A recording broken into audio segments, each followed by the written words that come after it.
보실 하나님 말씀은 누가복음 13장 1절에서 9절까지 말씀입니다. 누가복음 13장 1절에서 9절까지 말씀 우리 한 절씩 교독하시고 9절 말씀 함께 합독하도록 하겠습니다.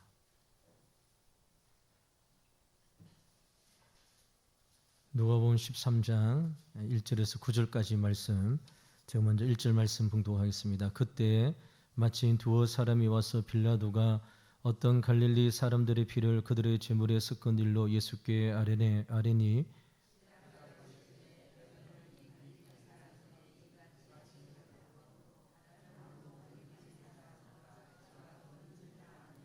너희에게 이르노니 아니라 너희도 만일 회개하지 아니하면 다 이와 같이 망하리라.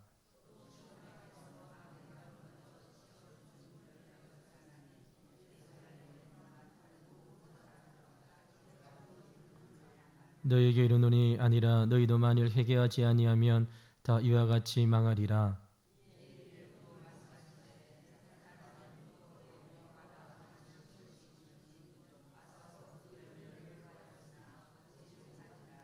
포도원지에 이르되 내가 3년을 와서 이 무화과 나무에서 열매를 구하되 얻지 못하니 찍어버리라. 어찌 땅만 버리게 하겠느냐.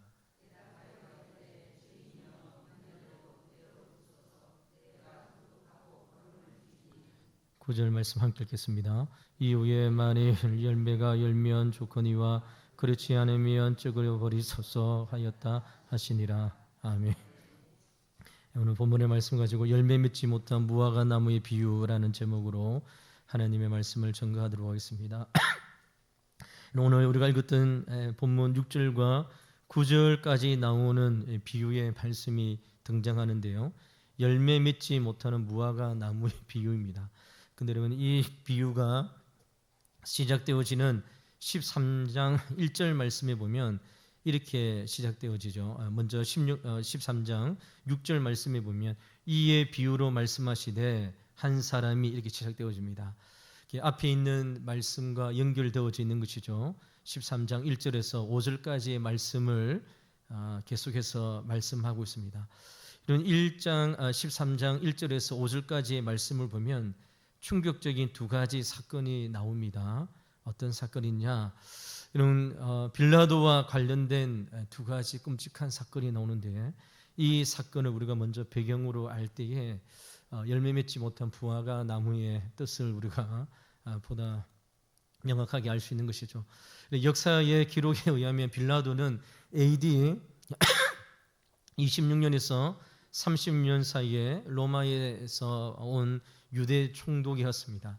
그는 평소에 유대인들을 깔보고 또 그들의 종교적인 의무를 무시하는 경향이 있었던 것이죠. 그럼 로마에서 총독으로 왔기 때문에 유대인들의 문화, 유대인들의 종교적인 습관을 이렇게 쉽게 받아들일 수 없었을 것입니다. 그러면 그 빌라도가 예루살렘으로 들어올 때에, 우리 예루살렘 이스라엘 여행을 가보시면 이제 버스를 타고 예루살렘으로 입성할 때에 선교사님들이 항상 가이드해 주시는 분들이 이렇게 이야기합니다. 우리 일어나서 할렐루야 찬송 부르면서 예루살렘으로 입성합시다, 이렇게 이야기합니다. 그 이유가 무엇이냐면 하나님의 도성, 하나님께서 함께 하시는 예루살렘 성에 입성할 때에 모든 사람들이 일어나서 그 하나님의 성전에, 하나님의 성에 올라가는 것을 이제 찬송하고 찬양하는 것이죠. 이 빌라도가 유대 총독으로 이제 로마에서 와서 유대로 들어갈 때에 다른 총독들은 로마의 깃발을 들고 예루살렘으로 입성하는 것이 아니라 로마의 깃발을 내려놓고 유대의 예루살렘의 깃발을 들고 입성합니다. 그 전에 있는 총독들이 다 그랬다는 것이죠. 그런데 이 빌라도 총독은 이런 유대의 깃발이 아니라 로마의 깃발을 들고 예루살렘으로 이제 입성하고 들어오는 것이죠. 이것은 그냥 우리가 볼 때 예루살렘 성 입성할 때에 이스라엘의 깃발이냐 로마의 깃발이냐 중요하지 않는 같이 보시지만 굉장히 상징적인 의미를 있는 것이죠. 하나님의 성, 하나님의 임재가 있는 예루살렘에 로마의 깃발을 들고 내가 왕이고 내가 주권자임을 드러내는 의미로 이렇게 하는 것입니다. 이렇게 할 때에 빌라도는 유대인들로부터 많은 미움을 이제 사게 되어집니다. 이런 일이 있고 난 다음 어떤 일이 일어나냐면 예루살렘에 새로운 물 공급 시스템을 이제 공사하는, 식으로 말하면 상수도 시설을 공사하는 일들이 이제 일어나는 것이죠. 이런 공사를 위해서 자금이 조달되어야 되는데 자금을 어디에서 조달되겠습니까? 예루살렘 성전 금고에 보니까 여러분 돈이 많이 쌓여져 있는 것이죠. 성전세를 드리고 또 여러 가지 돈을 드렸던 것이 예루살렘 성전의 금고에 쌓여 있었습니다. 빌라도가 이것을 보고 예루살렘의 상수도 시설을 이 돈을 가지고 해야 되겠다 이렇게 생각합니다. 근데 여러분 당연히 유대 종교 지도자들, 제사장들 이것을 좋아할 일이 없죠. 이거 다 자기가 가져야 되는데 이걸 누가 공사 대금으로 쓴다고 했을 때 반감을 가졌습니다. 그래서 그 돈을 사용하지 말아야 된다라고 유대주의자들 가운데 일들이 일어나게 되었습니다. 특히 이런 유대인들 가운데에 빌라도를 극렬하게 반대했던 사람이 여러분 그 유대 예루살렘에서 북쪽에 있는 갈릴리 지역에 사는 사람들, 호수에서 이제 고기로 이제 이렇게 한평생 살아가는 이런 사람들이 다혈질적이고 또 이렇게 극렬한 유대주의자였습니다. 지금도 우리 이렇게 삶을 살아가는 삶의 배경들을 보면 바닷가에서 이렇게 컸다고 하면 비바람 역경생을 다 이겨내면서 꿋꿋하게 이제 자라고 그런 것이 삶 가운데 배이 되어집니다. 예루살렘 위쪽에 있는 갈릴리 어부들 한평생 고기 잡고 갈릴리 호수의 바람을 이겨나가며 컸던 갈릴리 지방에 있는 사람들이 특별히 이런 빌라도에 대하여 반감을 가지고 그리고 반역의 일들을 꿈꾸고 있었습니다. 이러한 일들 가운데에 빌라도가 자기를 싫어하고 반란을 일으킨다는 것을 알고 있었겠죠. 총독으로 왔기 때문에 로마의 당국으로부터 예루살렘을 잘 치리하고 다스려야 되는데 계속 데모가 일어나고 반감이 일어나고 반란이 일어나면 안 되기 때문에 빌라도가 어떻게 합니까? 유대인들 중에서 몇 명을 착출해서 스파이로 이제 집어넣는 것이죠. 그래서 그들 가운데에 빌라도를 극렬하게 반대하는 사람들을 잡아서 처형하고 하는 일들이 일어났습니다. 여러분 오늘 우리가 읽었던 본문의 1절 말씀을 보시면 이렇게 기록되어져 있죠. 그때 마침 두 사람이 와서 빌라도가 어떤 갈릴리 사람들의 피를 그들의 제물에 섞은 일로 예수께 아뢰니라고 말씀하고 있습니다. 이 1절 말씀이 조금 전에 말씀을 드렸던 그 배경 가운데 일어났다는 것이죠. 이런 예루살렘 사람 중 몇 명이 예루살렘에 와서 하나님 앞에 제사를 드릴 때에 빌라도 총독의 스파이가 그곳에 있었습니다. 갈릴리 사람을 보고 이 사람 당국의 반역자, 반란을 꿈꾸는 사람 이렇게 생각해서 스파이가 그 갈릴리 사람 몇 사람을 잡아 죽이게 되어지는 것이죠. 죽이는 것으로 끝나는 것이 아니라 1절 말씀에 보면 어떻게 되어집니까? 반역을 꿈꾸는 갈릴리 사람들의 피를 그들이 하나님께서 받으시는 제물의 피에 섞는 일들이 일어나게 되어집니다. 사람을 죽이고 난 다음에 그 피를 하나님 앞에 드려지는 제사, 하나님 앞에 드리는 그런 모든 일들 가운데 피를 같이 이제 섞게 되어지는 것이죠. 이것은 유대인들에게서 신앙적으로 굉장히 모독적이고 잔혹한 폭력과 같은 일이었습니다. 이 사건을 이야기하고 전하는 일로 통해서 열매 맺지 못하는 무화과 나무의 비유가 시작되어집니다. 그런데 여러분 이 질문을 하는 사람에 의해서 예수님께서 이상한 대답을 하십니다. 2절 말씀에 보면 대답하여 이르시되 너희는 이 갈릴리 사람들이 이같이 해 받음으로 다른 모든 갈릴리 사람보다 죄가 더 있는 줄 아느냐?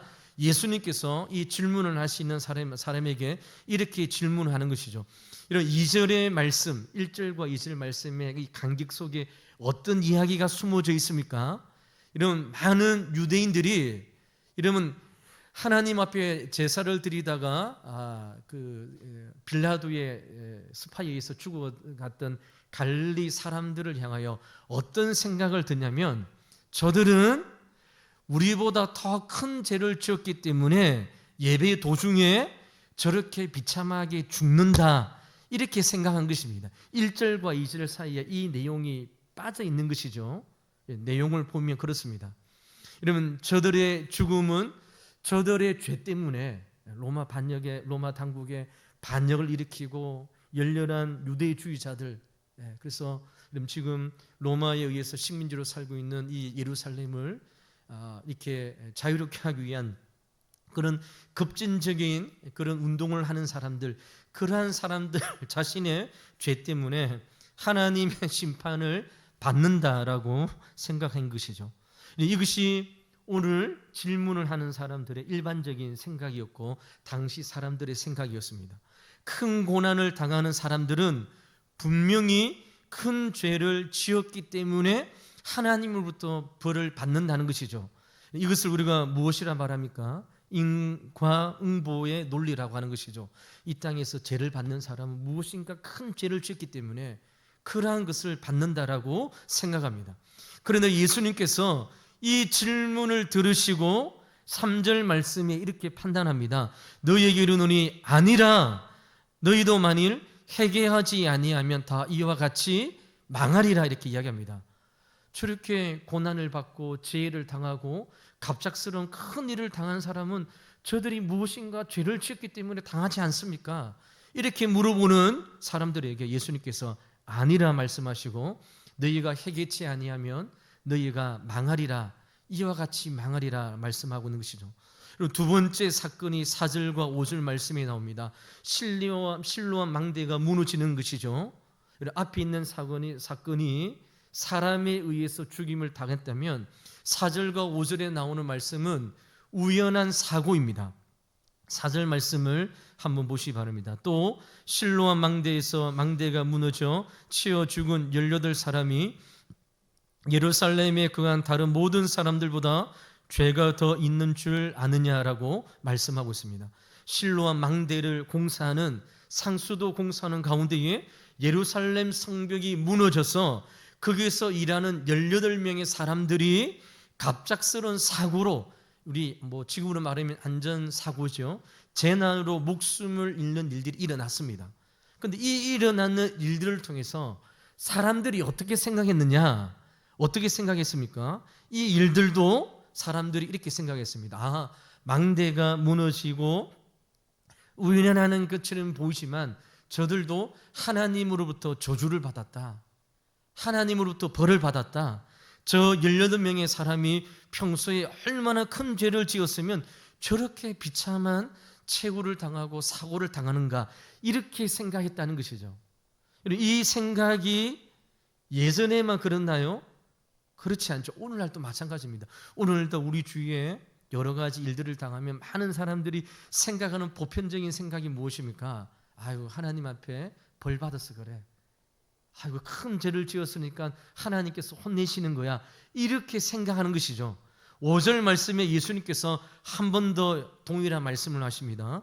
너희에게 이르노니 아니라 너희도 만일 회개하지 아니하면 다 이와 같이 망하리라, 이렇게 말씀합니다. 무엇입니까? 실로암 망대에서 우연히 죽게 된 18명의 사람들, 너희들이 생각하는 것처럼 하나님께서 벌 주셨다, 하나님께서 어떤 일들을 하나님께 너희들이 잘못된 일을 했기 때문에 하나님으로 벌을 받는다, 이렇게 생각하지 말라는 것입니다. 그리고 예수님께서 5절과 3절 말씀에 동일한 말씀이죠. 두 말씀이 동일하게 말씀합니다. 너희에게 이르노니 아니라 너희도 만일 회개하지 아니하면 다 이와 같이 망하리라, 이렇게 말씀하시는 것이죠. 이렇게 말씀하십니다. 그렇다면 예수님께서 이 두 가지 사건을 통해서 주시는 메시지가 무엇입니까? 예수님은 비극적인 사건, 그것이 인재이든 사람에 의해서 죽임을 당하든, 앞에 나오는 빌라도 스파이에 의해서 죽든, 아니면 무엇입니까? 특정적인 자연재해이든 우리의 삶에 일어나는 수많은 문제들 가운데에 어떠한 일이 일어났을 때에 그것이 하나님께서 벌 주시고 하나님께서 혼내시는 것이다, 이렇게 생각하지 말라는 것입니다. 모든 비극을 통해 예수님께서 강조하시는 단 하나의 핵심이 무엇이냐? 그 벌 받고 그렇게 오름 당한 사람들, 아이고 어떻게 저렇게 비난하고 그렇게 생각하지 말고, 오늘 주님께서 말씀하시는 것처럼 너희도 만일 회개하지 아니하면 다 이와 같이 망하게 되어진다. 회개할 것을 말씀하고 있는 것이죠. 여러분, 예수님은 학살당한 사람들의 죄의 크기를 따지지 말고 지금 그 소식을 듣고 있는 예수님 주변에 있는 사람들에게 우리 자신의 영적인 상태를 점검하라, 이 비유의 말씀을, 이 말씀을 하시고 이제 6절부터 비유의 말씀을 하시는 것이죠. 그것이 오늘 이 말씀의 핵심인 열매를 맺지 못하는 무화과 나무의 비유입니다. 이런 6절 말씀 한번 보시기 바랍니다. 6절 말씀 우리 같이 한번 읽어보도록 하겠습니다. 읽겠습니다. 이에 비유로 말씀하시되 한 사람이 포도원에 무화과 나무를 심은 것이 있더니 와서 그 열매를 구하였으나 얻지 못한지라. 이에 비유로 말씀하시됩니다. 앞에 있는 내용을 잘 숙지하셔야 됩니다. 여러분, 무화과 나무를 한 사람은 심었는데 열매를 맺지 못했다 합니다. 이런 구약 레위기 19장의 말씀에 보면 새로운 나무를 심을 때 심은 지 3년 동안은 열매를 먹지 못하게 하나님께서 하셨습니다. 그러면 4년째는 먹을 수 있느냐? 4년째도 못 먹습니다. 4년째 나는 열매는 하나님께 바치게 되어져 있습니다. 그러면 나무를 심었고 언제 열매를 먹습니까? 5년째, 4년이 지나고 5년째 먹게 되어지는 것이죠. 그러니까 이런 농부가 무화과 나무를 심으면 첫 4년 동안은 아무 열매도 거두거나 먹지 못한다는 것이죠. 그런데 오늘 이 비유에 나오는 주인은 7절의 말씀에 보니까 3년을 심었다라고 합니다. 7절 말씀에 보면 포도원지기에 이르되 내가 3년을 와서 이 무화과 나무의 열매를 구하되 얻지 못하니 찍어버리라, 어찌 땅만 버리게 하겠느냐, 이렇게 말씀합니다. 3년 동안 주인은 열매를 맺지 못했다고 하는데요, 이 열매는 여러분 레위기 이런 19장에 있는 말씀처럼 3년 동안 먹지 못하고 4년째는 하나님께 드리고 5년째 먹게 되어져 있습니다. 그리고 유대인들이기 때문에 여기서 3년 동안은 여러분 나무를 심고 열매를 맺는 처음 3년 기간을 말하는 것이 아니죠. 이 3년은 언제입니까? 레위기 19장에 나와 있는 5년이 지나고 난 다음 3년입니다. 총 몇 년이 지났습니까? 7년이 지나고 8년째가 되었음에도 불구하고 열매를 맺지 못하는 나무이죠. 이런 3년을 심었는데 3년 동안 못 거둬서 나무를 베어버린다면 하나님의 율법의 말씀과 대치되는 것이잖아요. 레위기 19장에 있는 것처럼 나무를 심으면 3년 동안에는 먹지 못하고 4년째는 그 열매를 하나님 앞에 드리고 5년째 너희들이 먹으라고 했습니다. 그렇다면 여기 7절에 나온 3년은 처음 3년이 아니라 5년이 지나고 난 다음 6년, 7년, 8년째가 되었음에도 불구하고 열매를 맺지 못하는 나무라는 것이죠. 이런 그렇다면 이 나무는 어떻게 될까요? 이런 농부가 씨를 뿌리고 또 가꾸고 이러면 수확을 얻어서 또 팔기도 하고 여러 가지 이윤을 남기려 하는데요, 도합 7년, 8년째가 되었음에도 불구하고 아무 열매를 맺지 못하는 나무입니다. 그러면 이 나무는 어떻게 될까요? 열매를 맺지 못하기 때문에 무화과 나무를 찍어버리는 것이 너무나도 당연한 것이죠. 그런데 이 비유의 결론의 말씀이 좀 이상하게 끝납니다. 예수님께서 찍어버려라 이렇게 말하지 않고 8절 말씀에 이렇게 말씀합니다. 대답하여 이르되 주인이여 금년에도 그대로 두소서 내가 두루 파고 거름을 주리이다. 9절 말씀에 이후에 만일 열매가 열면 좋거니와 그렇지 않으면 찍어버리소서 하였다 하시니라 라고 말씀하고 있습니다. 이 무화과 열매, 나무의 열매를 맺지 못한 이 비유의 결론이 찍어버리라든지 더 있다가 몇 년 더 기다리라고 하는지 이렇게 끝나는 것이 아니라 예수님께서 이 비유의 결론을 우리가 흔히 말하는 열린 결론으로 마무리 짓습니다. 이렇게 함으로 이 말씀을 듣는 사람들이 무엇일까요? 스스로 이 이야기를 듣고 결론을 내릴 수 있도록 예수님께서 도전하는 것이죠. 14장, 13장 1절에 나와 있는 이런 빌라도의 스파이에서 죽었던 일들을 하나님께서 벌 주셨다고 생각하는 사람들, 이런 실로와 망대에서 일을 하다가 자연적인 죄를 통해서 죽음을 당했던 사람들, 하나님의 벌이야, 인과응보야, 이렇게 생각하는 사람들에게 예수님께서 열린 질문으로 무화과 열매 맺지 못하는 열매 말씀으로 도전을 하고 있는 것이죠. 열매를 맺지 못하면 언젠가 찍힘을 당하게 되므로 열매 맺는 삶을 살아라. 그래서 여러분 7년이 되었지만 8년이 되었지만 지금 당장 찍어버리지 말고 열매를 거둘 때까지 놓아두라. 이렇게 예수님께서 열린 결말로 결말을 하시는 것이죠.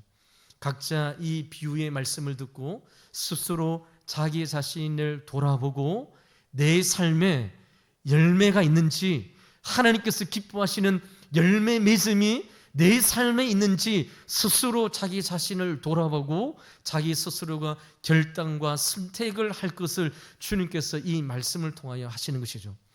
우리는 이 말씀을 들을 때에 무화과 나무와 우리하고는 별로 관계가 없기 때문에 이렇게 다가오지 않습니다. 그러나 이스라엘 백성들은 이 얘기를 딱 들면 압니다. 왜냐하면 오늘 본문에 나온 무화과 나무가 누구를 이야기합니까? 이스라엘 백성들을 이야기하거든요. 우리 구약 성경에 보면 하나님께서 이스라엘 백성들을 무화과 나무로 너희들 옮겨 심었다고 이야기하잖아요. 이 무화과 나무가 누구입니까? 이스라엘 백성들입니다.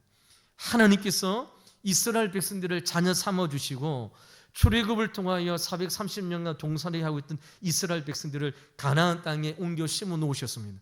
옮겨 놓으셨던 하나님의 뜻이 무엇입니까? 하나님의 백성으로 하나님을 찬송하고 하나님을 예배하고 하나님 앞에 영광이 되어지는, 그래서 그리스도 복음을 전하는 자도 하나님께서 이스라엘 백성들을 부르신 것이죠. 무화과 나무였습니다.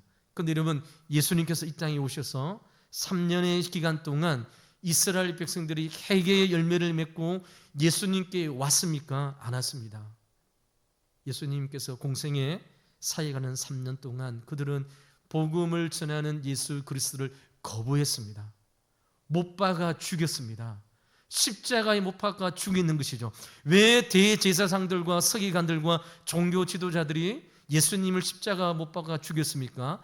갈릴리의 무식한 촌뜨기, 예수님이 갈릴리에서 자라나고 성장했잖아요.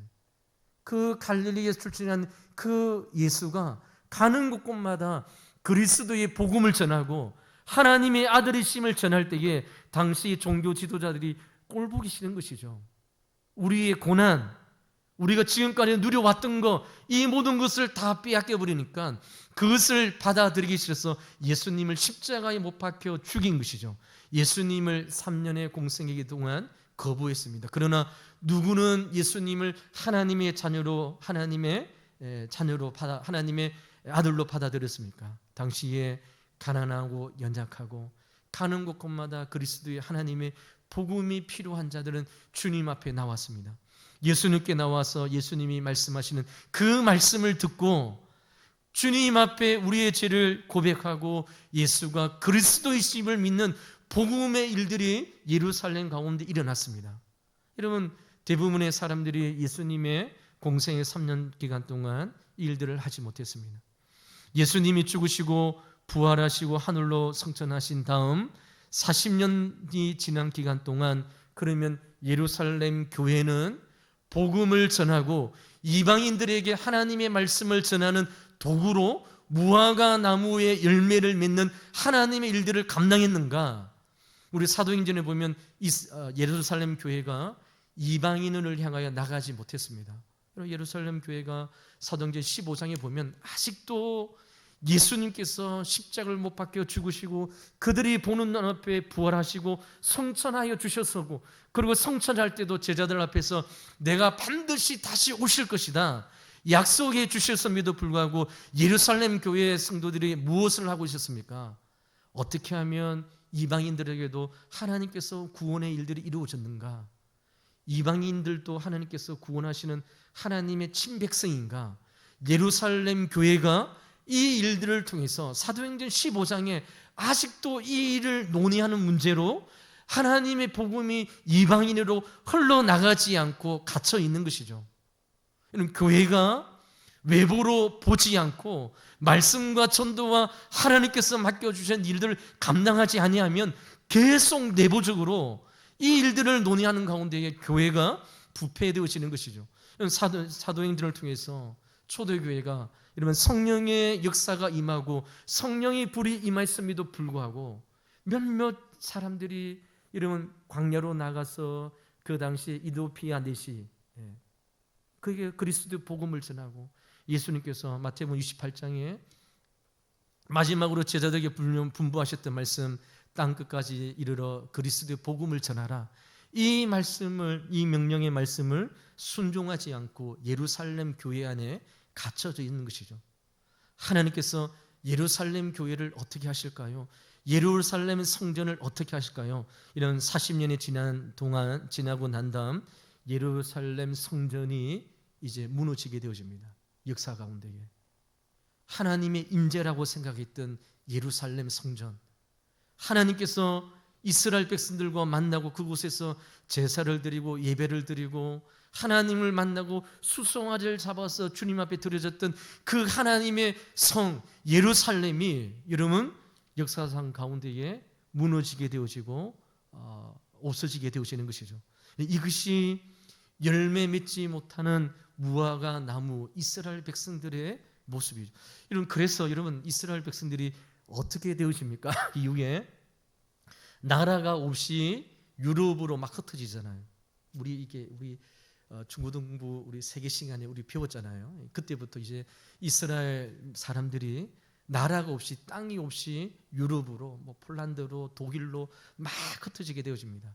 그래서 우리 1차 세전, 2차 세계대전 가운데에 유대인들의 학살이 왜 일어나는지를 우리가 보게 되어지는데 이 이유로 하나님께서 하나님의 임재의 성리라고 생각하는 예루살렘 성전을 하나님께서 무너뜨리시는 것이죠. 열매 맺지 못하는 무화과 나무, 하나님께서 기회를 주셔서 하나님의 복음을 전하고 이방인들에게도 나가서 복음을 전하는 일로 하나님께서 불러주셨지만 하나님의 선한 뜻을 전하지 못하는 예루살렘 교회가 예루살렘이 역사 가운데 무너지고 회파되어지게 되어집니다. 여러분 오늘 우리가 읽었던 본문 1절과 5절 사이에 중심 단어가 무엇이라 했습니까? 회개하는 것입니다. 너희도 만일 회개하지 아니하면 또한 6절과 9절 사이에 있는 중심 단어도 열매, 회개의 열매입니다. 하나님께서 요구하시는 것은 회개의 열매를 통해서 주님 앞에 하나님께서 우리에게 주신 일들을 감당하는 것이 주님의 뜻인데 그렇게 하지 못할 때에 하나님께서 여러분 찍어버리고 하나님께서 뽑아버리겠다 이렇게 말씀하고 있는 것이죠. 여러분 예루살렘 교회가 이방인들을 향하여 나가지 못할 때에 하나님께서 어떻게 하십니까? 여러분 사도 바울을 통해서 이방인들을 향한 선교의 문을 열게 되어집니다. 원래 이 일들을 누가 하는 것입니까? 이스라엘. 하나님께서 이런 구약시대부터 아브라함과 이삭과 야곱과 요셉을 우리의 믿음의 조상으로 부르셨던 이스라엘을 통해서 열방을 향한 하나님의 복음을 일카를 감당하는 일로 하나님께서 무화과 나무로 하나님께서 이스라엘 백성들을 가나안 땅에 심어 놓으셨다는 것이죠. 1년이 지나고 2년이 지나고 3년이 지났어도 열매를 맺어서 하나님께서 기뻐하시는 귀한 열매를 드려야 됨에도 불구하고 열매 맺지 못하는 나무를 하나님께서 그들을 뽑아버리고 하나님께서 제거해 버리겠다 말씀하시는 것입니다. 이런 사도행전을 통해서 하나님의 복음이 이런 사도 바울을 통해서 이방인들을 통해서 확장되어집니다. 이런 예루살렘 교회가 이제 문을 닫습니다. 그리고 그러면 이제 하나님의 구원의 역사가 어디로 갑니까? 안디옥 교회로 흘러가는 것이죠. 안디옥 교회를 통해서 사도 바울을 통해서 그리고 여러분 1차, 2차, 3차 선교연을 통해서 지중해와 유럽과 그리고 여러분 우리 한국 땅까지 그리스도의 복음이 편만하게 전해지는 하나님의 놀라운 구원의 역사가 예루살렘 교회 무화과 나무 열매를 맺기를 기대하시는 하나님의 친백성인 이스라엘이 아니라 여러분 이방인들, 유대인들은 이방인들과 함께 하지 않잖아요. 같이 밥 안 먹습니다. 이런 같이 얼굴 대하지 않습니다. 같이 말 섞지 않습니다. 그런 이방인들을 통하여 하나님의 구원의 역사가 놀랍게 펼쳐나가는 것이죠. 여러분, 우리 사도행전을 보면 초대교회의 수장인 베드로가 이방인들과 함께 식사를 하다가 예루살렘 교회에서 내려오는 유대주의자들이 이제 자기가 있는 곳을, 이 땅 있는 곳으로 온다는 얘기 듣고 베드로가 어떻게 합니까? 이방인들과 식사하는 것을 멈추고 막 도망갑니다. 왜 도망갑니까? 유대인들이 와서 이방인들과 같이 식사하는 예루살렘 교회 수장인 베드로가 이방인들과 함께 식사했다, 이방인들과 함께 테이블에 앉아서 밥 먹었다, 이것은 율법을 범하는 것이죠. 예루살렘 수장인 베드로가 이것을 알기 때문에 자기 자신도 이런 유대주의자들이 내려올 때에 도망갔습니다. 이것이 이런 초대교회 예루살렘 교회 수장인 베드로의 믿음이었습니다. 그러니까 여러분, 하나님의 복음, 하나님께서 기억해 주신 열매를 맺는 삶이 이방인으로 뻗쳐나갈 수 없는 것이죠. 하나님께서 기회를 주시고 하나님께서 또 오래도 참으시고 오래도 참으셔서 하나님의 기원의 열매를 맺기를 기대했음에도 불구하고 열매 맺지 못하는 무화과 나무의 비유를 오늘 말씀하고 있는 것이죠. 오늘 본문의 비유에서 무화과 나무 주인은 나무로부터 열매를 얻기를 원하십니다. 만일 나무가 열매를 맺지 아니하면 그것은 땅마 버리게 되어지는 것이고 농사꾼의 수고가 헛되게 되어지는 것이죠.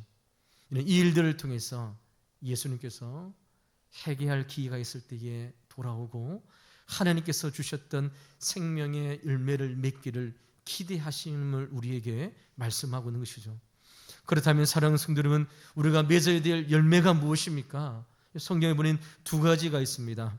누가복음 3장 8절 말씀에 보니까 세례 요한이 그러므로 회개에 합당한 열매를 맺으라 했습니다. 정말 죄로부터 돌이켜 회개하는 것이죠. 그리고 이 회개는 입술로만의 회개가 아니라 우리 오전 시간에 말씀을 들었던 것처럼 가는 삶의 방향을 턴하여서 주님께서 기뻐하시는 삶의 방향으로 완전히 돌아오는 것입니다. 우리의 입술의 열매를 통해서 하나님을 높여드리는 것이죠. 그리고 결단하여 하나님의 기뻐하시는 삶으로 돌아가는 것이죠. 세례 요한이 그러므로 회개에 합당한 열매를 맺으라, 가는 길을 뉘우치고 돌이켜서 주님께서 기뻐하시는 길로 나아가는 것입니다. 또 여러분, 성경에 나와 있는 열매가 무엇입니까? 갈라디아서 5장 22절 23절의 말씀에 성령의 9가지 열매가 나옵니다. 사랑과 희락과 화평과 오래 참음과 자비와 양성과 충성과 온유와 절제의 이 9가지 성령의 열매를 맺기를 기대하시는 것이죠. 주님께서 우리를 하나님의 자녀로 삼아주시고 불러주셨습니다. 하나님의 나라에 귀한 당신의 친백성으로 우리를 삼아주셨습니다. 우리에게 기대하는 것이 무엇이라고요? 성령의 9가지 열매를 맺어가는 것입니다. 하나님께서 우리에게 맡겨주셨으니 그 일들을 힘써 감당하는 것이죠. 힘듦이 있습니다. 어려움이 있습니다. 그럼에도 불구하고 하나님께서 기뻐하시는 믿음의 삶을 살아갈 것을 우리에게 말씀하고 있는 것이죠. 여러분, 오전 시간에 죄가 무엇이라 말씀해 줬습니까? 죄는 자기 중심성입니다. 자기가 싫으면 다 싫은 겁니다. 여러분, 이것이 죄죠. 하나님께서 말씀하시는 말씀보다 내가 더 먼저 선행되어지고 내가 먼저 앞서는 것이 죄라고 성경은 우리에게 말씀하고 있는 것이죠. 하나님의 말씀보다 더 앞서는 것입니다. 그렇기 때문에 죄는 이런 다른 사람들의 모든 것을 거부하고 하나님처럼 높아지려고 하는 것이 바로 죄의 쓴뿌리임을 성경은 우리에게 말씀하고 있는 것이죠. 사랑하는 성도 여러분, 말씀을 맺도록 하겠습니다. 주님께서 오늘 우리에게 이 비유의 말씀을 하시는 이유가 무엇입니까? 우리 삶 가운데 주위에 어려운 재난이 일어납니다. 그것이 인재이든 그것이 자연재해이든 우리가 뉴스를 통해서 수많은 사람들이 갑자기 죽음을 당하고 어려운 일을 당합니다. TV를 통해서 뉴스를 보잖아요. 온갖 재난과 비극이 가득 찬 삶을 살아갑니다. 그럼 그 뉴스를 들을 때에 우리는 어떻게 된다고요? 그 일들을 이렇게 생각하는 사람은 없겠지만 저기 하나님께서 벌 받아서 저런 일 이렇게 생각하지 않겠지만, 그러나 그러한 일들이 일어날 때에 우리는 어떻게 생각이 된다고요? 하나님 앞에 설 때가 있구나. 하나님 앞에 설 때가 있고 하나님께서는 나에게 열매를 원하시구나. 하나님께서 기뻐하시는 열매를 맺어야 되겠다. 내 생명과 내 삶이 내 것이 아니므로, 이런 그것이 자연재해든 우연한 사고이든 온갖 재해가 있던 우리 이 세상 가운데에 그러한 소식을 접할 때마다 오늘 성경에서 우리 주님께서 우리에게 말씀하고 있는 것처럼 이러한 일들을 통할 때에 우리의 생명이 짧음을 기억하고 하나님께서 기뻐하시는 열매를 맺으라는 것이죠. 뉴스를 들을 때에 아이고 안 됐네, 안타깝네, 아이고 어떻게 저런 일이 있네, 이것도 좋은 것입니다. 그러나 더 좋은 것은 무엇일까요? 뉴스와 인터넷과 신문을 통해서 하나님께서 주셨던 생명의 연약함을 깨닫고 하나님 앞에 설 때에 나도 열매가 준비되어져 있고 하나님께서 기뻐하시는 열매 맺는 삶을 살아가야 되겠구나, 하루빨리 하나님 앞에 기뻐하시는 열매를 준비해야 되겠구나, 이것으로 생각하는 것이 오늘 성경이 우리에게 말씀하시는 주님의 음성임을 우리는 보게 되십니다. 그럴 때에 사랑하는 성도 여러분, 내 삶에 지금 열매가 있나요? 내가 하나님 우리를 부르시면 하나님 앞에 섰을 때에 하나님께 들어질 열매가 있나요? 아니면 우리도 하나님 앞에 설 때에 열매 없음으로 너무나 부끄러운 모습으로, 마치 오늘 무화과 나무처럼 하나님께서 우리를 자녀 삼아주시고 택하여 부르시고 한 해 참고 또 한 해 참고 또 한 해 참고 하나님께서 기회를 주시고 하나님께서 찬스를 주시고 또 하나님께서 우리의 생명을 유지해 주셔서 이제 2025년 한 해를 마감하고 다가오는 2026년을 준비하고 있습니다. 그 한 해에 하나님께서 기뻐하시는 열매 맺음이 내 삶 가운데 있는지를, 세상의 뉴스를 보고 세상의 끔찍한 일을 보고 세상에 어떻게 저런 일이 있을 수 있냐, 그런 일들을 당할 때마다 우리 자신의 연약함을 깨닫고 하나님 앞에 드려질 열매를 준비하라는 것이죠. 여러분, 한 주 한 주 동안 뉴스를 볼 때 얼마나 큰 일이 일어납니까? 그러면 잘 자고 있던 아파트가 불이 나서 수많은 사람들이 죽습니다. 부천에 있는 시장의 골목에서는 이러면 급발진이 아니라 조사하고 있지만 이런 시장 보러 나왔다가 여러분 그렇게 속도를 내는 그 차에 치여서 아침에 장 보러 왔던 수많은 사람들이 뉴스를 통해서 죽게 되어집니다. 또 여러분 자연재해도 일어나고 여러 가지 일들이 우리 주변에 일어나잖아요. 그런 일을 통해서 무엇을 깨닫고 기억하라는 것입니까? 하나님 앞에 내가 드릴 열매가 있는가? 하나님 앞에 기뻐하시는 열매 맺음이 내가 있는가? 나의 사역과 나의 섬김과 나의 일들을 통하여 가는 곳곳마다 사람들이 회복되어지고 사람들이 하나님의 말씀으로 은혜를 경험하고 하나님께서 주신 복으로 충만하게 변화되어지는 열매가 있는가? 아니면 가는 곳곳마다 하나님 힘들게 하고 사람을 힘들게 하는 그러한 열매밖에 없는지를 하나님께서 우리의 자신을 통해서 말씀 속으로 들어옴을 우리에게 말씀을 통하여 깨닫게 되어지는 것이죠. 여러분, 우연한 사고를 당했던 사람들 이야기를 들으면 어떻습니까? 하나님께서 살려주셨다 하잖아요. 목사님, 그 엄청난 사고 가운데 하나님께서 살려주셨습니다. 좋습니다. 하나님 살려주셔서 고백했습니다. 그럼 이제는 어떻게 살 겁니까? 이제는 하나님을 위해서 살 건가요? 하나님이 목숨을 살려주셨다면서요. 하나님을 위해서, 주님을 위해서 가는 곳곳마다 하나님의 복음을 전하고 성도들을 세우는 일들 가운데 살아갈 건가요? 그것을 주님께서 오늘 우리에게 말씀을 통하여 묻고 있는 것이죠. 사랑하는 성도 여러분, 오늘 이 말씀이 여러분 우리의 심령 가운데 새겨지는 생명의 말씀이 되어서 하나님께서 우리를 부르시면 우리도 주님 앞에 설 수밖에 없는 귀한 연약한 인생임을 믿고, 여러분 그것이 깨닫기 힘들면 뉴스를 보면 또 사건을 접하면 그러한 일들을 보면 이 사건이 멀리 있는 것이 아니라 내 주위에 있는 사건이라는 것을 우리가 깨닫잖아요. 언제 그러한 일들이 일어날 줄 모릅니다. 그럴 때에 주님께서 우리에게 합당한 삶의 열매, 주님께서 기뻐하시는 열매가 내 삶에 준비된지 돌아보고 하나님 부르실 때에 하나님 앞에 기뻐 영광 올려드릴 수 있는 회개의 열매, 성령의 9가지 열매를 맺혀가는 우리 왕도교회 살아가는 성도의 삶 되시기를 주 이름으로 간절히 축원을 드립니다. 기도하겠습니다. 하나님 아버지 감사합니다.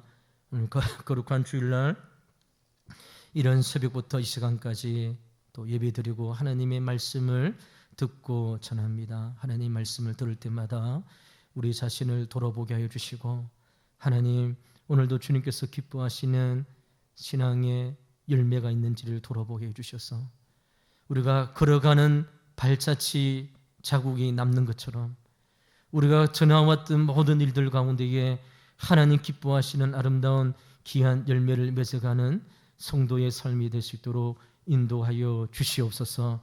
교회를 위해서, 성도를 위해서, 또 우리 살아가는 구역 식구들을 위해서 수고하고 애쓰는 우리의 헌신이 되게 도와주시고 열매 맺게 도와주시고 하나님 기뻐하시는 가장 좋은 그 상품의 열매를 맺기를 힘써 달려가는 저희들 되게 도와주셔서 주님 열매 맺지 못하는 나무 올해도 두고 보고 올해도 찬스를 주고 올해도 하나님께서 기회를 주시는 하나님의 은혜를 깨닫고 하나님 앞에 힘써 감당하는 우리의 신앙과 우리의 믿음이 될 수 있도록 주여 인도하여 주시옵소서. 2025년 동안 수고한 우리 사랑하는 모든 성도님들 기여하여 주시고 인도하여 주셔서 힘들고 애쓰는 가운데에 믿음의 길 달려왔습니다. 위로하여 주시고 함께하여 주시고 하나님 만져주심을 통하여 새 힘을 얻는 귀한 우리 봉사자들 일꾼들 될 수 있도록 우리 하나님 함께하여 주시옵소서. 감사하며 살아계신 예수 그리스도 이름으로 간절히 기도하옵나이다. 아멘.